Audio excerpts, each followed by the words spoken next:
দর্শক, ব্যবসা বাণিজ্যের বিভিন্ন বিষয় নিয়ে এশিয়ান টেলিভিশনের সাপ্তাহিক আয়োজন এশিয়ান বিজনেস অনুষ্ঠানে আপনাদের স্বাগত জানাচ্ছি। আমি আনোয়ার রাজ। আমাদের আজকের আলোচনার বিষয় বাড়তি ভ্যাট শুল্কের খরকার। এই বিষয় নিয়ে কথা বলার জন্য আমাদের সঙ্গে স্টুডিওতে এই মুহূর্তে উপস্থিত আছেন সৈয়দ আহসানুল আলম পারভেজ, অধ্যাপক, চট্টগ্রাম বিশ্ববিদ্যালয় ও chairman NBER। Syed Ahsanul Alam Parvez sir, আপনাকে স্বাগত জানাচ্ছি আমাদের এশিয়ান স্টুডিওতে। আজকের যে বিষয়টি আমরা নির্ধারণ করেছি, শুরুতে যেটি জানাচ্ছিলাম, বাড়তি ভ্যাট এবং শুল্কের খরচ।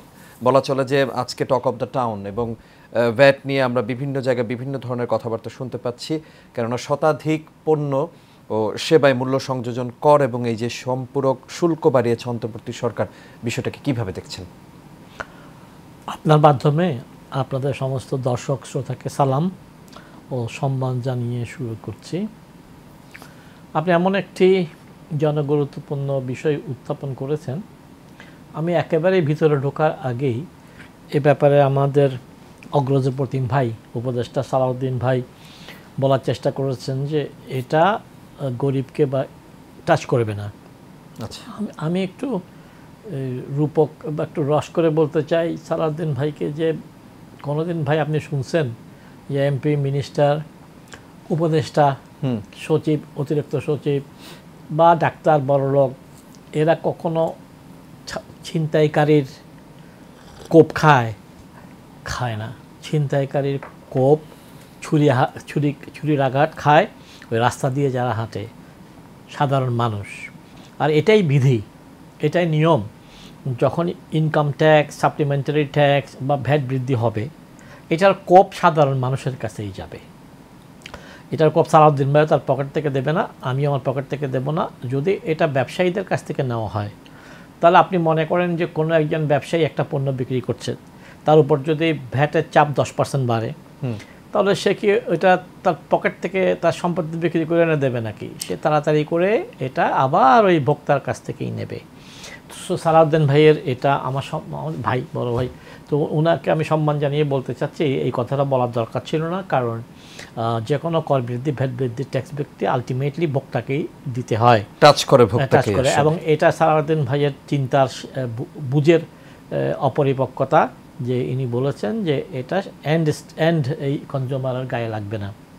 নেক্সট, এখন যে ধরেন 90 বা তার বেশি পণ্যের উপরে ভ্যাট বাড়ানো হয়েছে, সো এগুলো গরিবরা এনজয় করে না, এটা এরকম একটা কথা বাজারে শোনা যাচ্ছে।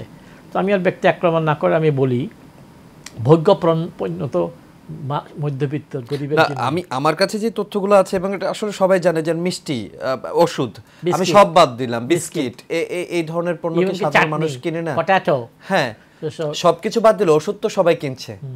সাধারণ মানুষকে অসুস্থ হচ্ছে না? আমরা তো হসপিটালগুলোতে তাদের চাপ দেখি অনেক। সেক্ষেত্রে ওষুধের দাম বাড়লে সেটা তো সাধারণ মানুষের উপরেই চাপ পড়বে। এক্স্যাক্টলি। তাহলে ভোগ্যপণ্য ভোক্তা, সাধারণ ভোক্তারাই করে।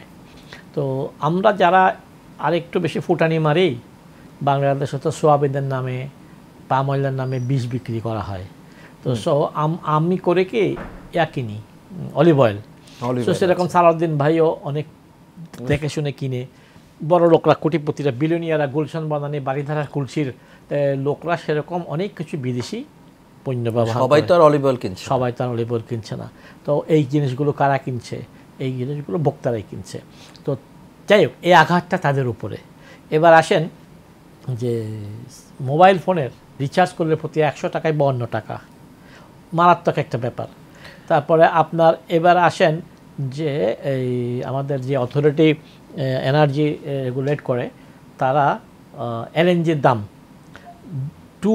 একেবারে 200%, মানে 35 টাকা পার কিউবিক মিটারের জায়গায় 70 টাকা প্রপোজ করেছে। তাহলে এটা ডাবল যদি হয়, এটাও তো ইন্ডাস্ট্রির উপরে আঘাত আনবে। এবং এখন কথা হচ্ছে, আমি এই পর্যায়ে এসে আমাদের ফাইন্যান্স অ্যাডভাইজারকে আমি একটু সহায়তা করতে চাই। সেটা হচ্ছে যে সালাউদ্দিন ভাই এটা বললে, এরকম বললেই হতো যে বাণিজ্য উপদেষ্টা বলতেছে যে পরিমাণে রেমিটেন্স আসতেছে, সব কিছু আসতেছে, ডলারের কোনো অভাব নেই। হ্যাঁ, ডলার আসতেছে প্রচুর, দাম তো বেশি। হ্যাঁ, আমাদের নোবেল বিজয়ী ডক্টর ইউনূস স্যারের চেহারা দেখে, বিশ্বাস থেকে, আস্থা রেখে রেমিটেন্স যোদ্ধারা ডলার পাঠাচ্ছে, কিন্তু সেই ডলার তো তারাও পাচ্ছে না, তাদের পরিবারও পাচ্ছে না। ডলারটা সরকারের কাছে আছে এবং সরকার এটা ডেপ্ট সার্ভিসিং, ঋণের কিস্তি $100 বিলিয়ন আমরা পুঞ্জীভূত লোন। আচ্ছা, আপনি এই যে ঋণের কথা বলেন, যে আন্তর্জাতিক মুদ্রা তহবিল আমরা যেটাকে জানি IMF, তাদের আমরা বরাবরই দেখি তাদের একটা শর্ত থাকে, বা তাদেরকে তাদের যে ঋণের বোঝা একটু কমানোর জন্যই কি এই ধরনের সিদ্ধান্তগুলো নেওয়া হয়? এই দিক থেকে যে ভ্যাট থেকে আসলে নিতে হবে, এগুলো অন্য কোনো ওয়ে নেই? প্রথম কথা হচ্ছে আপনি যা বলছেন IMF এর প্রেসক্রিপশন, IMF এটা বলবেই, ওয়ার্ল্ড ব্যাংক থেকে আপনার ঋণ চাইলে ওরা সেটা বলবেই। প্রশ্ন হচ্ছে যে আপনার এটা স্বীকার করতে হবে যে আমাদের যে অ্যাকুমুলেটেড ঋণ হয়েছে, সেটা সেই ঋণ আর কিস্তি দিতেই আমাদের রেমিটেন্স সব শেষ হয়ে যায়, যার জন্য রেমিটেন্স আসাতে সাধারণ গরিব মানুষ ভোক্তা, না ওই রেমিটেন্স যোদ্ধার পরিবার, না অন্য কেউ এটার কোনো সুফল পায় না। তো এখানে আমি যেটা সালাউদ্দিন ভাইয়েরকে সহায়তা করতে চাই, এখানে ওনার কিছু করার ছিল না। ওনার কিছু করার ছিল না যে আন্তর্জাতিক বাজারে LNG প্রাইস এত ওঠানামা করছে যে আমরা ভয় পাচ্ছি যে সত্যি সত্যি যদি LNG প্রাইস 100% বেড়ে যায়, তাহলে আমাদের গার্মেন্টস এফেক্টেড হবে, গার্মেন্টস বন্ধ হয়ে যাবে। সো আমরা ভয় পাচ্ছি যে 5% যেগুলোতে ভ্যাট ছিল ওগুলোকে 15% করাতে, 7% থেকে 15% করাতে, তাহলে আপনার এগুলো এখন বাজারে অর্থাৎ আমাদের হোটেল, রেস্টুরেন্ট, মোটেল এগুলো ডাইরেক্টলি এফেক্টেড হবে। এবং আপনি এই সবচেয়ে মানে ইম্পর্টেন্ট যে বিষয়টা আপনি যেটা বললেন, যে সিম কার্ডের যে বিষয় বা ফোনের ক্ষেত্রে যেটা বাড়ানো হলো, ইন্টারনেটের ওপরেও যে প্যাকেজ, সেটার উপর অবভিয়াসলি ভ্যাট চলে আসবে। কিন্তু এখন অনেক মানুষ কিন্তু যারা আছে, যারা আমরা জানি সোশ্যাল মিডিয়াতে বিজনেস করে, ছোট ছোট একেবারেই ক্ষুদ্র বা শুরু করেছে, তাদের উপর তো তাদের কি হবে আসলে? তাদের উপরে কি এফেক্টটা আসবে? তারা পিছিয়ে পড়বে। প্রথম কথা হচ্ছে যারা এখন অনেকে ডিজিটালি ব্যবসা করে, এটা বড় কথা না, আমাদেরকে তো আমাদের জনগোষ্ঠীকে ওদিকেই নিয়ে যেতে হবে। আপনি যদি চিন্তা করেন অফিস ভাড়া, গ্যাস, ইলেকট্রিসিটি ভাড়া, অফিসের কর্মচারী ভাড়া, ট্রাফিক জ্যাম, তাহলে আমরা ন্যাচারালি চেষ্টা করব যে ডিজিটাল বিজনেস, অনলাইন বিজনেস ওদিকে আমরা ঠেলে দেবো। তো আমরা ওইটাকে সংকুচিত করতে পারবো না। তাই আমি ফাইন্যান্সিয়াল অ্যাডভাইজারকে অনুরোধ করতে চাই, যা করছেন করেন, এই এমবির প্রাইস যেন, মোবাইল এমবি যেটা, হ্যাঁ, যেন এটা তো এমনিতেও বেশি ছিল। আমরা জুলাই আগস্টের আগেও কিন্তু আমরা দেখেছি এটা নিয়ে প্রচুর কথা হয়েছে, এবং এটার মধ্যে অনেক শুভকরের ফাঁকি আছে। এত এমবি 3 দিন, এত এমবি 15 দিন, মানে একটা লিমিটেড, এগুলোকে সমন্বয় আনলিমিটেড করার কথা। কিন্তু আমি এই যে তথ্য উপদেষ্টা এখন যিনি আছেন নাহিদ ইসলাম, তিনি কিন্তু মানে আপনার জুলাই আগস্টের ইসের সময় কিন্তু এটা বলেছিলেন যে এই ধরনের আনলিমিটেড, যে লিমিটেড করা যে প্যাকেজ, এগুলো যাতে না থাকে, মানে আনলিমিটেড থাকবে প্যাকেজ। আমি আশা করি মেয়াদহীন। আমি আশা করি নাহিদ সাহেব তার এই কথাকে গুরুত্ব সহকারে দেখবে। এখন আপনাকে আরও দুঃসংবাদ দিচ্ছি যে গত জুনে, অর্থাৎ গত জুন আর এখন পর্যন্ত 2 দফায় সাপ্লিমেন্টারি ট্যাক্স বা এসডি আপনার বাড়ানো হয়েছে। প্রথম দফায় বাড়ানো হয়েছে বোধহয় আপনার 7% বা 5%, এখন বাড়ানো হয়েছে 3%। তাহলে এটাও কিন্তু আমদানিকৃত পণ্যের উপরে আঘাত হানবে। তারপরে এই যে আপনি বিমানের ট্রাভেল ট্যাক্স দিচ্ছেন, এটা আমি বলছিলাম যে ভ্রমণের ক্ষেত্রে কিন্তু ট্যাক্স বেড়ে যাবে। তো এখানে যেটা সরকারকে অনেক সতর্ক হওয়া দরকার ছিল, যে আমাদের এখানে আপনি দেখেন অনেক, সেটা কি শুধু বিমানের ক্ষেত্রে বাড়বে? আপনার আমরা যারা মানে সবাই তো আর বাইরে যাচ্ছে না, বা ডোমেস্টিকে অনেকে হয়তো ফ্লাই করছে, ডোমেস্টিকের কথাই বলছি। আচ্ছা, ডোমেস্টিকে করছে, কিন্তু বাইরে যারা যাচ্ছে ওদের বাধ্য হয়ে এটা এই নির্যাতন সহ্য করতে হবে। কিন্তু বাস ট্রেনের ক্ষেত্রে কি বাড়বে? না, আমার মনে হয় এয়ার টিকেটের কথাই আসছে, শুধু এয়ার টিকেটের কথা। কিন্তু এয়ার টিকেটে যদি হয়, যেটা ডেঞ্জারাস, সেটা হচ্ছে আপনারা একটু দেখেন আমাদের অতীতে 10 বছর অতীতে অনেক এয়ারলাইন্স কিন্তু প্রাইভেট এয়ারলাইন্স এসছে, আবার অনেকের ইউনাইটেড বা এগুলো লাল বাতি জ্বালায় চলে গেছে, রিজেন্ট চলে গেছে। এখন আমাদের আছে সর্বসাকুল্যে US বাংলা এবং নোভো বা এরকম কিছু। সো আমরা চাই যে বেসামরিক বিমানগুলো ঠিকভাবে চলুক। তাদের উপরে যদি আঘাত আসে, তারা টিকিটের দাম বাড়াবে। তারা টিকিটের দাম বাড়ালে আমরা কম ফ্লাই করব, বা যারা পারবে না তারা কক্সবাজারে 1 বছরে 2 বার যেতে চাইলে এখন 2 বছরে 1 বার যেতে হবে। এতে কক্সবাজারের ট্যুরিজম ইন্ডাস্ট্রির যে আমাদের যে টাকার বন্টন, ওখানকার হোটেল, মোটেল, ওখানকার রেস্টুরেন্ট, ওখানকার মানুষ, ওখানে গিয়ে তো আপনার ব্যাট দিয়ে খেতে হবে অনেক কিছু, এবং আয় সংকোচন হবে। তাই এখানে সালাউদ্দিন সাহেব তো অভিজ্ঞতা প্রচুর। উনি তো ধরেন এক সময় বিএনপির আমলও গভর্নর ছিল। তারপর he is a competent man.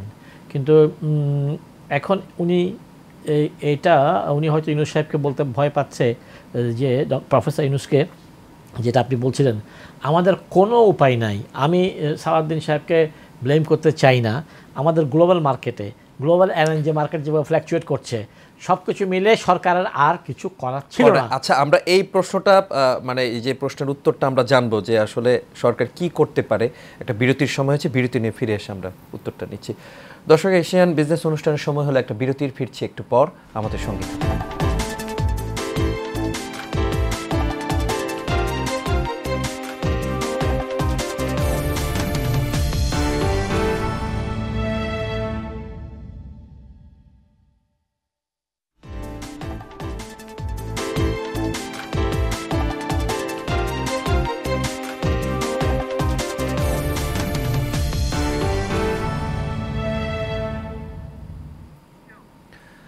দর্শক, বিরতির পর আবারও স্বাগতম। আপনারা দেখছেন এশিয়ান বিজনেস অনুষ্ঠান। আজ আপনাদের সঙ্গে আছি আমি আনোয়ার রাজ, আর আমাদের সঙ্গে আজকে স্টুডিওতে উপস্থিত আছেন সৈয়দ আহসানুল আলম পারভেজ, অধ্যাপক, চট্টগ্রাম বিশ্ববিদ্যালয় চেয়ারম্যান, NBER।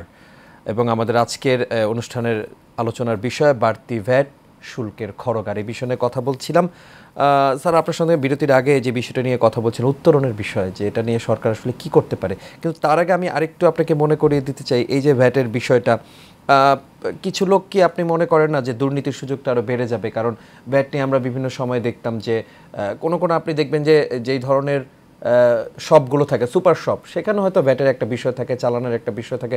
অনেক সময় কিন্তু ক্রেতা এই চালান নিচ্ছে না, বা অনেক সময় অনেকেই কিন্তু চেক করছে না। তো সেক্ষেত্রে দুর্নীতির সুযোগটা কি বাড়বে বলে আপনি মনে করেন?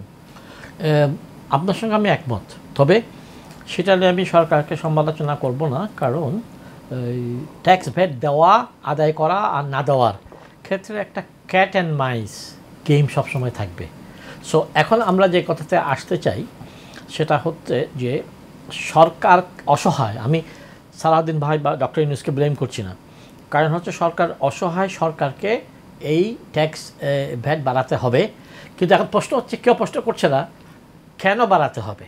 মূল্যস্ফীতির চাপ, এক, মূল্যস্ফীতির চাপ। দ্বিতীয়ত, এই সরকারের, প্রত্যেক সরকারের কিছু বন্ধু বান্ধব থাকে, পিছনে কিছু শক্তি থাকে। তো এই সরকারের পিছনে যারা আছে সেই দেশগুলো থেকেও কোনো ইনভেস্টমেন্ট আসেনি।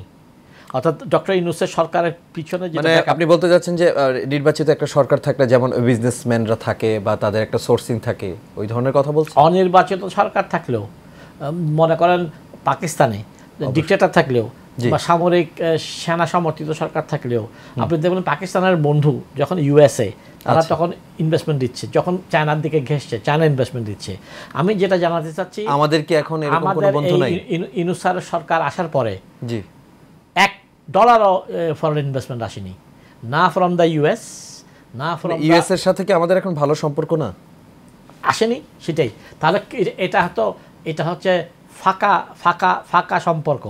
তো আপনার বিগ প্রমিস, এমটি বাস্তবায়ন।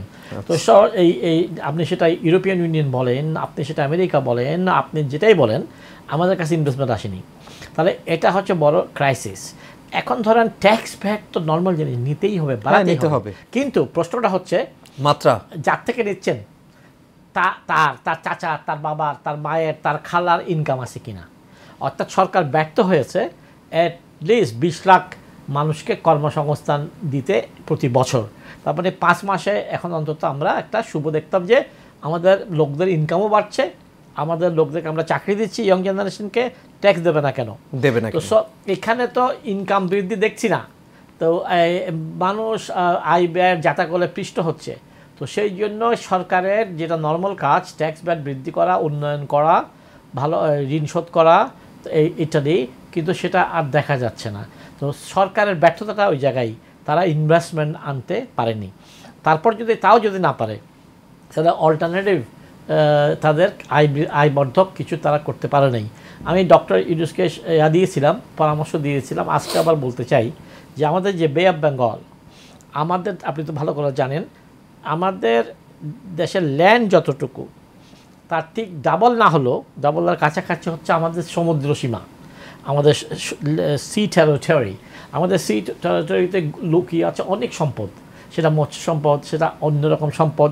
কিন্তু আমাদের সি টেরিটরি থেকে এক্সপ্লোরেশন করা, সম্পদ আরোহণ করা এবং বিদেশিদেরকে ভাগ করে করে দেওয়া যে তুমি এইটুকু অংশ নাও, তুমি এইটা দেখো, তুমি এইটুকু অংশ নাও, তুমি মৎস্য দেখো। অর্থাৎ আমাদের ব্লু ইকোনমিকে আনট্যাপড, আমাদের ব্লু ইকোনমিতে কিছু করা যায়নি। এই বাংলার মাটিকে, বাংলার মানুষকে বাঁচাতে গেলে ব্লু ইকোনমির ব্যবহার ছাড়া আগামী দিনের সরকারও পারবে না, এই সরকারও পারবে না দেশকে বাঁচাতে। কারণ আমাদের উপরে $100 বিলিয়ন ঋণ আছে, ওই ঋণ শোধ করতে হচ্ছে। আমরা রাশিয়া থেকে প্রেশারে আছি তাদের ওই যে পারমাণবিক বিদ্যুৎ, আর আমাদের যতগুলো বিদ্যুৎ আছে সামিট টামিট যতগুলো আছে ওগুলো চলে কিন্তু এলএনজি দিয়ে। এলএনজির বাজার এখন পর্যন্ত আমাদের সরকার আরামে আছে। এখন পর্যন্ত আমাদের এনার্জি রেগুলেটরি বডি এরা মাত্র 100% বৃদ্ধি করার জন্য পারমিশন চেয়েছে, এবং আমাদের এলএনজি প্রাইস যখন সত্যি সত্যি ডাবল হয়ে যাবে, এটা একটা অবিশ্বাস্য ব্যাপার হবে যে আমাদের গার্মেন্টস সব বন্ধ হয়ে যাবে। আচ্ছা, আমাদের এই এক্সপোর্ট বন্ধ হয়ে যাবে, আমাদের বিদ্যুতের দাম ডাবল করতে হবে। আমি একটা মহা দুর্যোগ দেখতে পাচ্ছি, যেটা এই ইনারা কিন্তু শুধু ইলেকশন কখন হবে, সিলেকশন কখন হবে। আচ্ছা সৈয়দ আহসানুল আলম পারভেজ স্যার, আপনার কাছে আমি একটা বিষয় একটু জানতে চাই। সেটা হলো যে আমরা যে বলছি যে এখন যে সিচুয়েশনটা ক্রিয়েট হয়েছে সেটা আসলে খুবই মানে সিচুয়েশনটা তো অবশ্যই ভালো না, কিন্তু এটাকে সামাল দেওয়ার জন্য আমরা সবসময় শুনি যে আমাদের হাজার হাজার কোটি টাকা পাচার হয়ে গেছে বিদেশে। তো ওই টাকাগুলো যদি আমরা কোনোভাবে সামহাও যদি দেশে ফিরিয়ে এনে একটু হলেও কি আমরা চাপ কমাতে পারি না? আমাদের এই যে ঋণগুলো আছে, এই যে যেটা IMF এর ঋণ বলেন, বিভিন্ন জায়গায় যে বড় বড় ঋণ আছে, এগুলোর চাপ কি কমানো সম্ভব নয়? আপনি একজন টকবগে যৌবনের মানুষ, নতুন জেনারেশন। আচ্ছা, তো আমি তো বুড়া হয়ে গেছি, 65। তা আপনার কথাটাকে আপনাদের দর্শকরা যেন খুব মজা পায়। রাজ, তো আপনি যখন কথাটা বললেন তখন আমি বলছি, রাজ আপনার বাসা থেকে যদি টিভি নানা রকম জিনিসপত্র, সোনা চাঁদি সব চুরি হয়ে যায়, চোরদের থেকে কি আমরা জিনিসগুলো ফিরিয়ে আনতে পারি? তখন স্যার কেমনে পারবেন? এখানে কোনোটা সে বিক্রি করে দিছে, কোনোটা পুলিশের সঙ্গে ভাগ দিছে। আমাদের এখান থেকে যে টাকা লুট হয়ে গেছে, তারা সব সময় ক্ষমতাসীনদের, বিগত সরকার, তার আগের সরকার। আপনি যদি এখন মালয়েশিয়ায় সেকেন্ড হোমে যান, আপনি যদি কানাডায় বেগমপাড়ায় যান, আপনি কি মনে করবেন যে শুধু আওয়ামী লীগ সরকার? আপনি কি মনে করবেন না যে তার আগের সরকার, তার আগের চোরের চোর মাস্তুতু ভাই? তো এই দুটারা গোষ্ঠীটা সবসময় ক্ষমতাসীনদের সাথেই শুধু সম্পর্ক না, বিবাহ বন্ধনে। আপনি যদি এটাকে আমরা বলি কিংশিপ, আপনি যদি দেখেন যে আপনি যদি দেখেন যে এদের মধ্যে সামাজিকভাবে বিয়ে শাদিও হয়েছে এই দলের সাথে সেই দল। এই চোরে চোরে মাসুদ ভাইয়ের গল্প শুনবো আমরা। আরেকটা বিরতির সময় হয়েছে দর্শক। এশিয়ান বিজনেস অনুষ্ঠানের সময় হলো আরেকটি বিরতির। ফিরছি একটু পর, আমাদের সঙ্গে থাকুন।